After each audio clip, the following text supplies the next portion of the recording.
Hello दोस्तों, आज मैं एक भजन लेके आई हूँ जो सीता जी अपने मायके से ससुराल आती हैं। राम जी ब्याह करके लेके आते हैं तो उनकी माता कौशल्या जी तीनों लोग जाती हैं उनको उतारने के लिए। ये वही गीत है, इसको पूरा सुनना।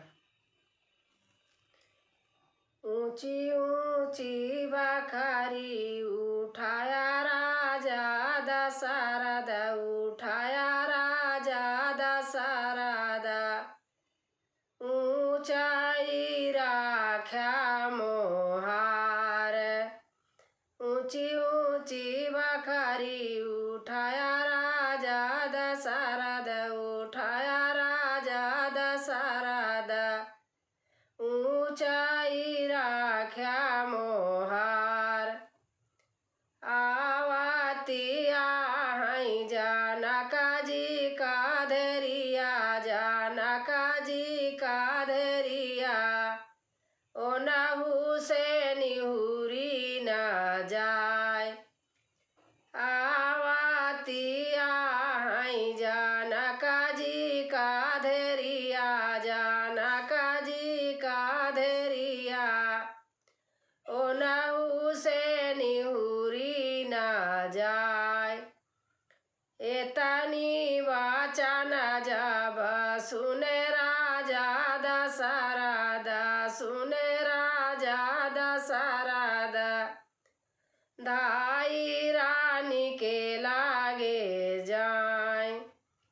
एतनी वचन जब सुने राजा दशरथ, सुने राजा दशरथ, धाई रानी के लागे जाय। आवती आहै जानका जी का धरिया, जानका जी का धरिया, ओ नहु से निहुरी न जाय।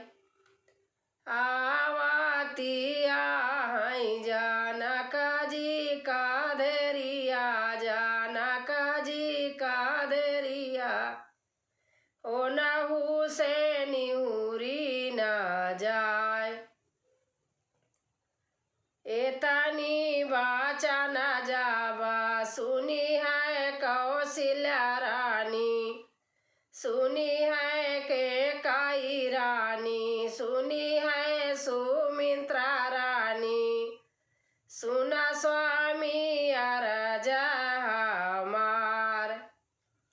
एतनी वचन जब सुनी है कौशल्या रानी, सुनी है कैकेयी रानी, सुनी है सुमित्रा रानी, सुना स्वामी अरज हमार।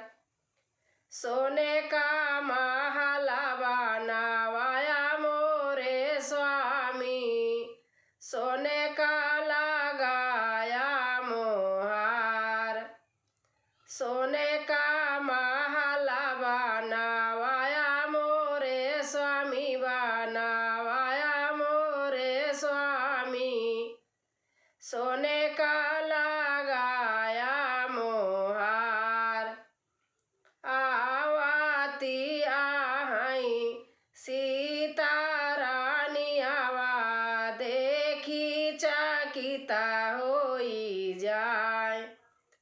आवती आहै सीता रानी आवा, अरे सीता रानी आवा, देखी चकित होई जाय।